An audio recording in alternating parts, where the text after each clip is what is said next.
Hello guys, it is me again, it's HorrorFan34, and welcome back to another video, and welcome to day 27 of my 31 Days of Horror Challenge in October.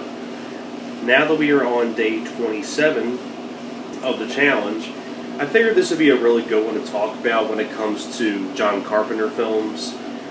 Now, going into John Carpenter as a director, he's personally one of my personal favorite horror directors.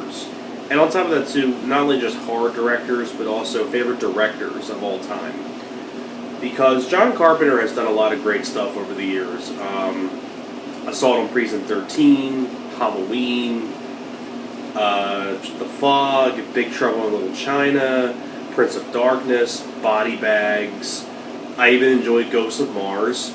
I also really enjoyed Village of the Damned, They Live. I mean, just so many movies that John Carpenter did. Starman, that's another good one. But there's a couple I didn't really care for, like Memoirs of an Invisible Man, didn't really care for that one. And things like that. But, you know, John Carpenter rarely ever makes a bad movie.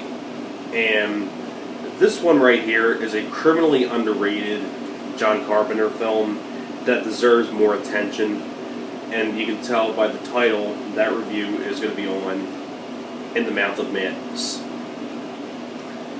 Now, In the Mouth of Madness was released in 1995.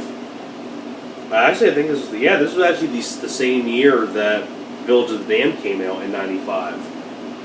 I think both of them are really solid John Carpenter films, and this is a really bizarre movie. Basically, the basic idea, you have an author played by Jürgen Prochnow, you've seen in a lot of movies, whether it be like Dune, or, I mean, you look up Jürgen Prochnow, he's been in a ton of movies over the years, but he plays a guy who's an author who has this novel that basically drives people insane, like the people who read it.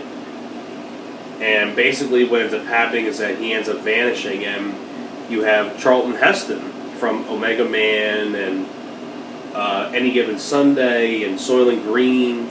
He's his publisher, and he ends up sending this investigator, played by Sam Neill from Jurassic Park, and to track him down. And basically what happens is, like, Sam Neill goes to, like, this town that he's drawn to, a town that only exists in this guy's books, and from there, like, things get crazy and things like that. But, like, this film has a really cool cast behind the movie. Like, not only do you have, like, you know, Sam Neill, you have Julie Carmen, you have Jürgen Prochnow, you also have Charlton Heston, you also have John Glover, who was in films like Gremlins 2, and John Glover's been in a lot of movies. You also have people like Bernie Casey, who was in Revenge of the Nerds. He was in Bill and Ted's Excellent Adventure, Amazon Women on the Moon. He's in here. And on top of that too, you also have an appearance by Frances Bay, which I'll get into in one of the scenes now.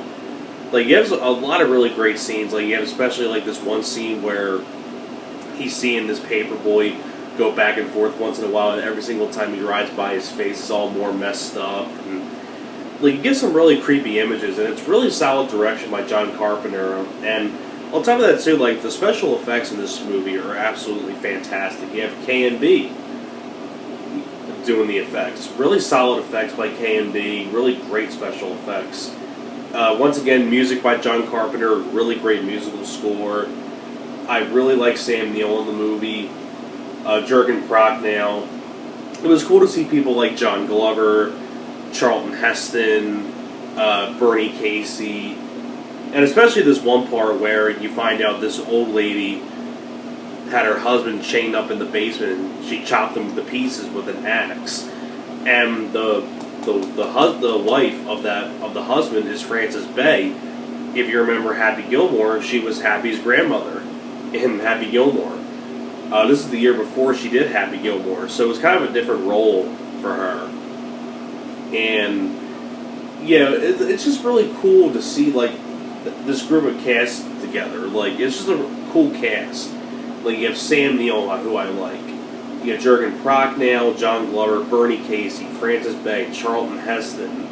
It's such a cool cast of people, and all of them do a wonderful job.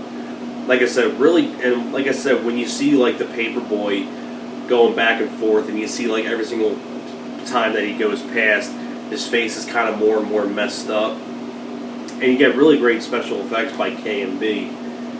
And it's just a really bizarre movie how this investigator is drawn into this town that only exists in this guy's novels, and it's actually inspired by the tales of H.P. Lovecraft, which was I guess, like, based on, like, his stories, I guess. But and on top of that too, Scream Factory once again did a great job with the Blu-ray. Really like the new artwork, and of course has the alternate artwork, the original movie poster. But In the Mouth of Madness is a wonderfully made John Carpenter film, and it's sad. Like, John Carpenter's films never really were hits. Like like Halloween was probably a hit. I'm assuming that, but like Big Trouble in Little China wasn't a hit. This wasn't a hit. Village of the Damned wasn't a hit.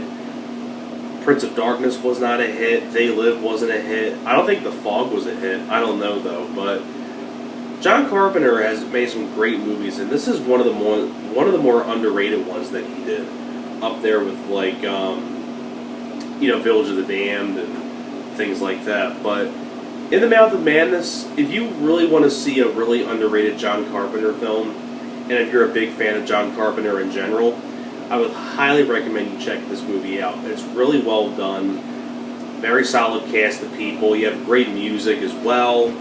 And just, overall, it's a great movie overall that I would highly recommend you check out. It's a criminally underrated movie.